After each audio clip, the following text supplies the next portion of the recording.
मनुष्य जन्म से ही स्वतंत्र पैदा लिया है, लेकिन हर जगह वह बेड़ियों में जकड़ा हुआ है। जीन जैक रूसो 17वीं-18वीं शताब्दी के महान दार्शनिक, विचारक और लेखक। ये पंक्तियां हैं। अंतर यात्रा चैनल के तहत विचार यात्रा श्रृंखला की 5वीं कड़ी में आपका स्वागत है मित्रों। विचार यात्रा श्रृंखला में हम 17वीं-18वीं शताब्दी के महान दार्शनिकों के विचार, उनकी तत्कालीन प्रासंगिकता और आज की प्रासंगिकता और भविष्य की पीढ़ियों पर इनके विचारों के होने वाले प्रभाव के संबंध में विस्तृत चर्चा करते हैं।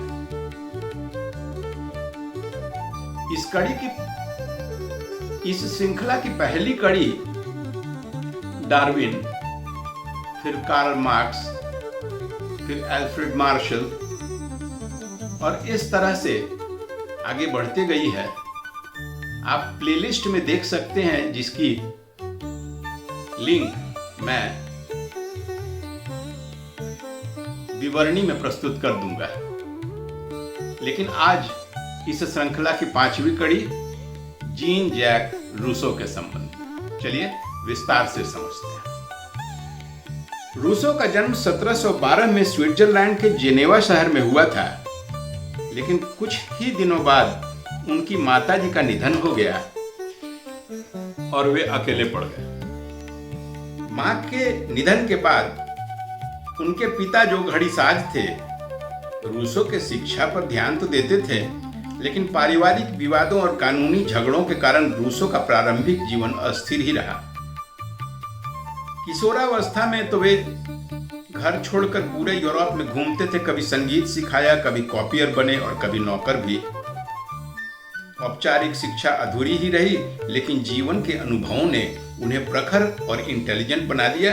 एक अलग ही दृष्टि मिल गई, ऐसी दृष्टि जिसमें उन्होंने देखा कि प्रकृति के करीब रहने वाला इंसान अधिक सहज और संतुष्ट है, जबकि शहरों और सभ्यता के चकाचौंध में फंसा आदमी बेचैन और असंतुष्ट है।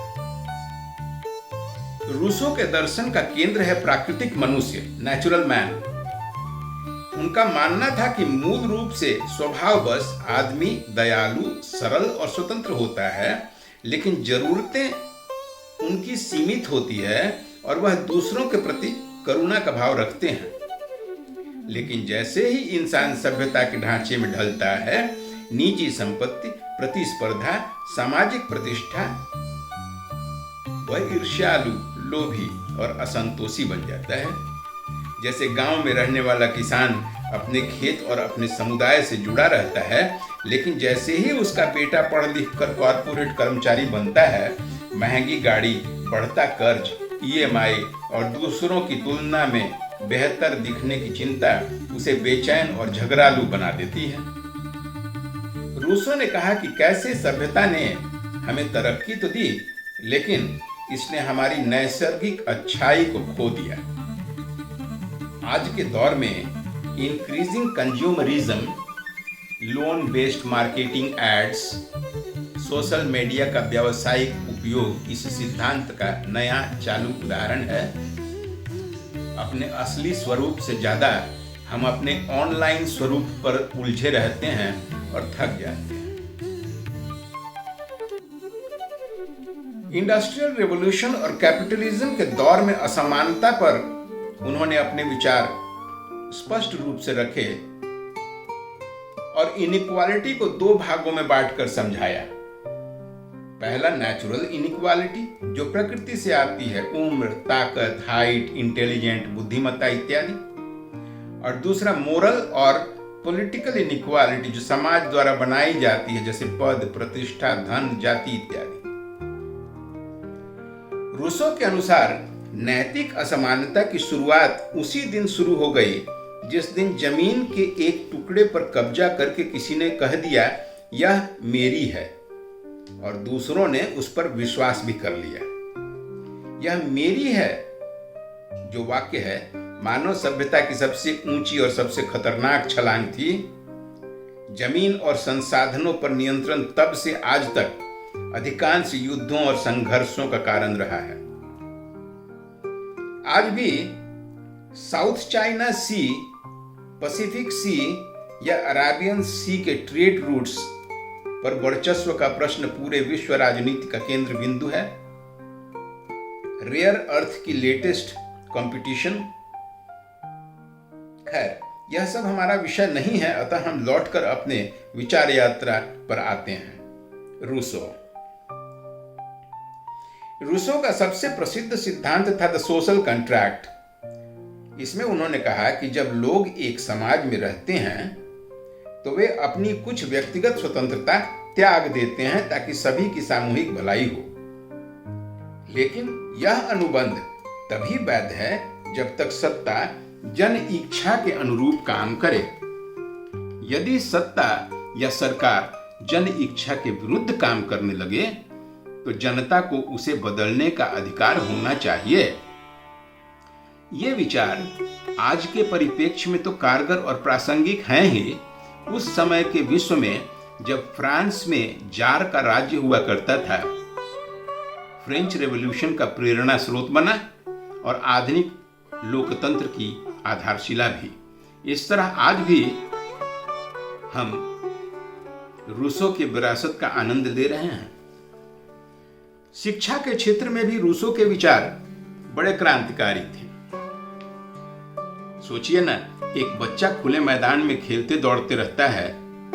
जैसे जैसे बड़ा होने लगता है उसके इर्द गिर्द दीवारें ऊंची होने लगती हैं। स्कूल के ड्रेस का बंदेज, पहचान पत्र, निर्धारित सीट प्लान, नियम, मैनर्स, सीसीटीवी कैमरे, ताले, आइडेंटिफिकेशन डॉक्यूमेंट्स, और एक दिन वह पाता है कि उसकी पूरी आजादी तो कागज के टुकड़ों तक सिमट के रह गई है।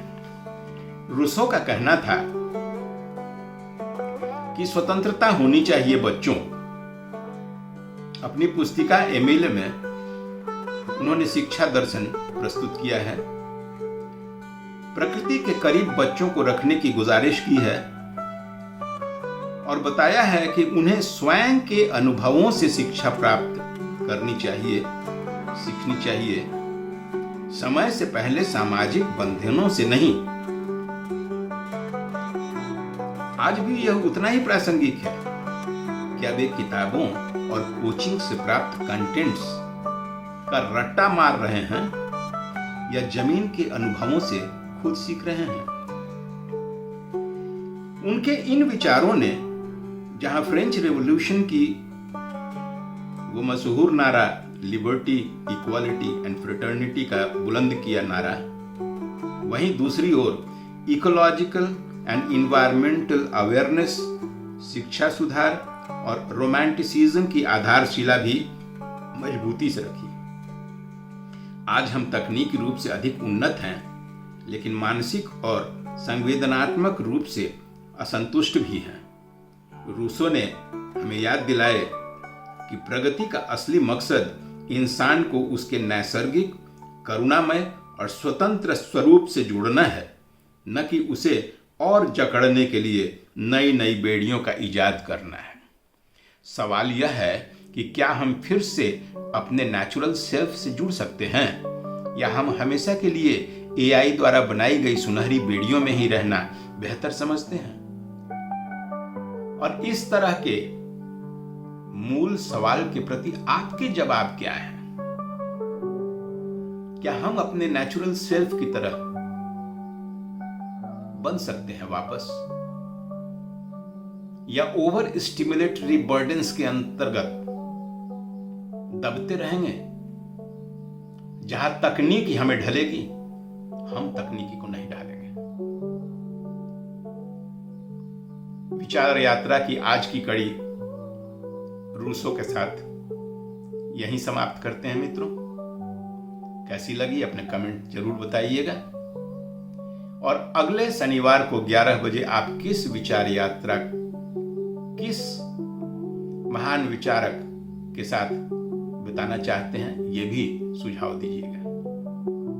आज के लिए इतना ही, फिर मिलते हैं। नमस्कार।